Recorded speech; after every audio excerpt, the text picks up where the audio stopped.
पिछले वीडियोज़ में जब मैंने वज़न घटाने वाले इंजेक्शन मोनजारो या वेगोवी की जब बात करी तो मेरे कई पेशेंट्स ने सवाल मुझसे पूछे सोशल मीडिया के माध्यम से, कईयों ने फ़ोन करके पूछा कि सर इस दवाई को किसको नहीं लेना है, क्या इसके साइड इफ़ेक्ट्स हैं, क्या ये पूरा साइड इफ़ेक्ट फ्री है, इसकी कॉस्ट क्या है।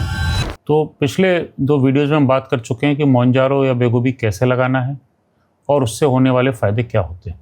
अब हम बात करेंगे कि इसकी सबसे पहले बात कर लूँ कॉस्ट की। इसके कॉस्ट के संबंध में कई बार सवाल आए तो लगभग जो स्टार्टिंग थेरेपी जो लोएस्ट डोज से हम शुरू करते हैं उसका खर्चा लगभग 12 से 13 हज़ार रुपये पर मंथ का आता है, यानी कि एक डोज लगभग 3,000 या 3,500 रुपये के करीब की पड़ता है एक इंजेक्शन। हाँ, जैसे जैसे हम डोज बढ़ाएंगे यानी 2.5 से जैसे हम मोनजारो शुरू करेंगे फिर 5 पे जाएंगे तो हर नेक्स्ट मंथ 1,000-1,500 रुपये कॉस्ट बढ़ती चली जाएगी। मैक्सिमम कॉस्ट जाके लगभग पड़ती है 20,000 रुपये करीब की महीने की। अब हम बात करते हैं कि किसको नहीं लगाना है। हाँ, डेफिनेटली दवाइयाँ हैं तो हमें कुछ चीज़ें अपने दिमाग में बिल्कुल रखनी होंगी जिनको हमको नहीं लगाना है।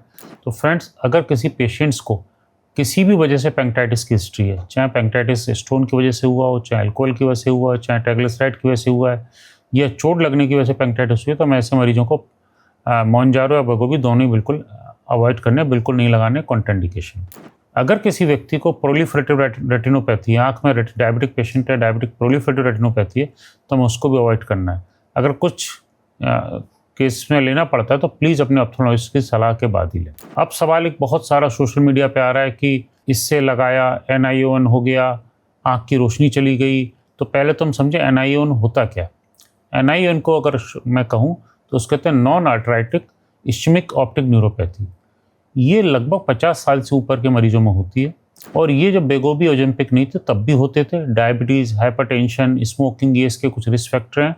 अगर आपकी डायबिटीज़ इन कंट्रोल है, आपका ब्लड प्रेशर इन कंट्रोल है, तो आपको NION के चांसेस पहले भी काफ़ी ज़्यादा रहेंगे। इसके अलावा हम बात करें साइड इफ़ेक्ट्स और क्या क्या हो सकते हैं, तो जैसे कि ये इंटेस्टाइन पे काम करता है, इंटेस्टाइन के मूवमेंट को स्लो करता है। तो ज़्यादातर मरीजों में सबसे ज़्यादा जो सिम्टम्स देखने को मिलते हैं GI सिम्टम्स मिलते हैं, मतलब नोजिया, वॉमिटिंग, उल्टी जैसा आना, हिकअप्स आना, इरेक्टेशंस आना, ये बहुत ही कॉमन सिम्टम्स हैं। फिर 2-3 दिन बाद जाके काफ़ी ठीक हो जाते हैं। यदि किसी में जरूरत पड़ता है तो हम उसमें पेंटाप्राजोल या एंटीमेटिक कोई ड्रग लेकर रोक सकते हैं। दूसरी जब डोज आप लगाएंगे तो उसमें साइड इफेक्ट धीरे धीरे करके कम होते जाएंगे। हाँ, दोबारा से जब डोज बढ़ेगी यानी 2.5 से 5 पे जाएंगे, 5 से 7.5 पे जाएंगे तो ये साइड इफेक्ट दोबारा से हो सकते हैं। एक या 2 डोज के बाद पेशेंट इसको यूजुअली टॉलरेट करता है। हाँ, कुछ पेशेंट्स में इससे डायरिया, कुछ में कॉन्स्टिपेशन, कुछ में हेडेक, कुछ में मसल्स पेन, लेग क्रैम्प्स भी देखे गए हैं।